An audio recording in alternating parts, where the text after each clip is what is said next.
Cybersecurity has become an essential part of life.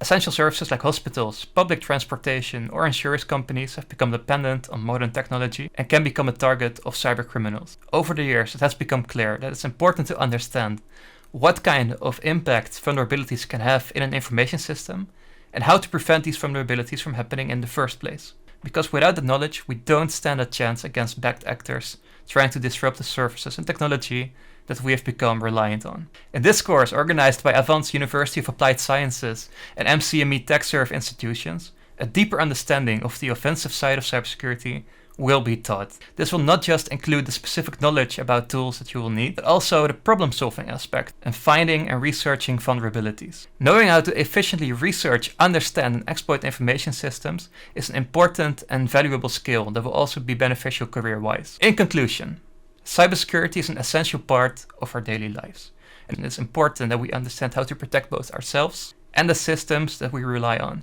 By learning about the offensive side of cybersecurity, we don't only learn valuable skills, but we also learn how to protect ourselves against these threats. We encourage you to take this opportunity and deepen your understanding about cybersecurity.